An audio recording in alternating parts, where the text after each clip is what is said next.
Innal hamdalillah nahmaduhu wa nasta'inuhu wa nastaghfiruh wa na'udzu bisyururi anfusina wa sayyiati a'malina may yahdihillahu fala mudhillalah wa fala hadiyalah wa asyhadu an la ilaha illallah la syarikalah wa anna Muhammadan abduhu wa rasuluhu alladzi la nabiyya ba'dahu amma ba'du. Allahu ta'ala fi kitabihil karim. A'udzu billahi minasyaitonir rajim. Maka lil musyrikina an ya'muru masajidallah. Al-ayah. Alhamdulillah ku kudroh iradah ti Allah Subhanahu wa taala kita dikumpulkan di tempat yang insyaallah penuh dengan barokah. Dengan berkumpulnya kita di tempat ini menjadi wasilah datangnya maghfirah dari Allah Subhanahu. Kawan-kawan Subhanul Firdaus yang dimuliakan oleh Allah, dalam Al-Quran Allah menggambarkan tentang orang yang memakmurkan masjid. Di antaranya digambarkan dalam surat At-Taubah ayat ke-18. Allah Subhanahu wa taala berfirman, maka nalil musyrikina ayya'muru masajidallah. Tidaklah pantas bagi orang-orang musyrik untuk memakmurkan masjid-masjid Allah. Syahidina ala anfusihim bil kufri, yang mereka menjadikan diri mereka mempersaksikan terhadap kekufurannya. Mereka orang-orang yang kafir secara terang-terangan, tidak pantas untuk memakmurkan masjid Allah. Ulaika habitat a'maluhum, merekalah orang yang sia-sia amalannya. Wa finnarihum khalidun, dan di neraka mereka kekal. Lalu siapakah yang berhak memakmurkan masjid Allah?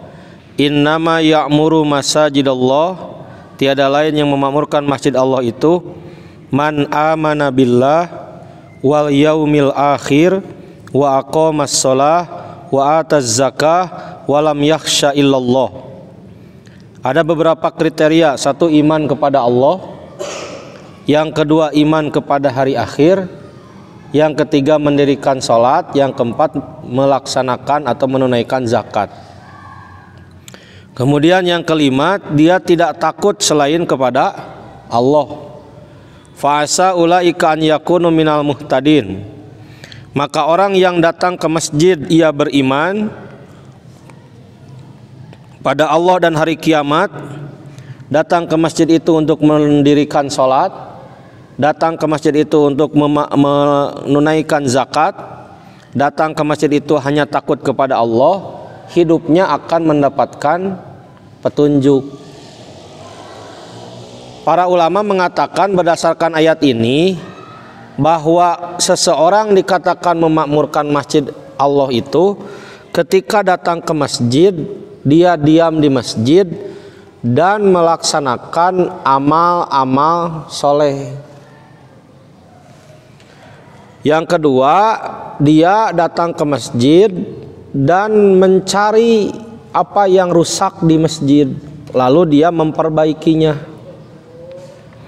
Jadi sekurang-kurangnya pemakmur masjid itu ada dua cirinya. Satu, mengisi masjid dengan ibadah. Dua, memperhatikan apa yang rusak dari masjid lalu dia memperbaiki.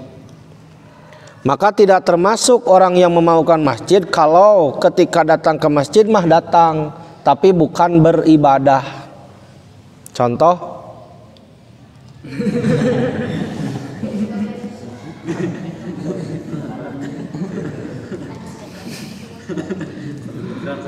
Bahkan lebih cenderung kepada ayat yang sebelumnya, maka nalil musyrikina ayyamuru masajidallah. Tidak pantas orang musyrik. Kenapa orang musyrik tidak pantas memakmurkan masjid? Karena mereka datang ke masjid bukan untuk beribadah. Maka jika ada kegiatan yang non ibadah, itu lebih baik di luar ruangan masjid, karena takut kita termasuk orang yang musyrik. Yang kedua, tidak termasuk memakmurkan masjid. Lebih jauh kan aturan tentang masjid, tidak boleh jual beli, tidak boleh mengumumkan barang yang hilang, yang junub tidak boleh masuk ke masjid, yang ke masjid tidak boleh membawa bau-bauan yang menyengat. Itu menggambarkan bahwa masjid harus dimuliakan, walaupun umpamanya masjid itu tidak seindah yang dibayangkan. Maka disinilah peran Subban. Subbanul Firdaus ini menjadi pengawal, pemakmur masjid. Pahala kita di Subban tidak hanya satu, bukan hanya sekedar memakmurkan masjid, tapi mengawal pemakmuran masjid. Apa mengawal pemakmuran masjid itu? Pertama, kita benar-benar memperhatikan anak-anak Subban terhadap jadwal pengajian. Apakah ustadz sudah ditempatkan dengan baik atau belum? Apakah ustadz yang datang sudah diberi minum atau belum? Mustami sudah duduk dengan benar atau belum? Gitu. Yang kedua, peran Subban ini dalam hal memperbaiki masjid. Maka dalam hal ini kita ke depan perlu lebih meningkatkan koordinasi. Kalau di masjid ada kerusakan, kita koordinasi. Sound system tidak bersuara, pintu mihrab rusak, atau misalnya mimbar hilang, itu perlu koordinasi. Maka kepedulian Subban, pertama pada ibadah di masjid, yang kedua jika ada yang rusak di masjid, disitulah nilai kemuliaan Subbanul Firdaus. Nah, itu saja yang bisa disampaikan. Maka ke depan, pertama, kepada Khalid dan kawan-kawan, lebih semangat lagi dalam memakmurkan Masjid Al-Firdaus. Konsepnya adalah tadi, amana billah wal yaumil akhir wa aqamas shalah wa ataz zakah wa lam yakhsha illallah. Buatlah program yang menjurus ke situ, dan adakan sebuah peringatan, peraturan bagi jamaah yang masuk ke masjid kita. Tanggung jawab kita, jika bukan bermaksud untuk beriman kepada Allah, hari akhir, sholat, zakat, ibadah, maka ada baiknya dilaksanakan di luar masjid. Yang kedua, kita harus selalu berkoordinasi. Jika ada kerusakan lampu, sound system, pintu, keran di jamban dan lain sebagainya, apa yang dilakukan sudah bagus. Dari bidang sosial luar biasa ya, karena memang Allah menakdirkan banyak yang meninggal, jadi program kerjanya juga jadi banyak. Banyak yang sakit jadi banyak. Kemudian tadi disampaikan juga tentang kunjungan ke Masjid Agung. Alhamdulillah, teruskan. Hanya satu yang kita inginkan, yaitu surganya Allah Subhanahu wa ta'ala. Terima kasih atas segala perjuangan. Jazakumullahu khairan kasiron. Mohon maaf, saya sebagai pembina kurang membina, sebagai pembimbing kurang membimbing. Maka ke depan silahkan dirancang. Bisa saja Subban ini selain 1 bulan pembinaan dengan pembina, bisa 1 bulan 1 kali ada kajian dengan pembina. Jadi bisa jadi ketemu dengan saya 1 kali pembinaan, Jumat kedua bisa saja di 1 waktu lagi, walaupun misalnya 1 bulan 1 kali adanya kajian. Nanti IO-nya Suban, kemudian dokumentasinya tim lensa itu bisa.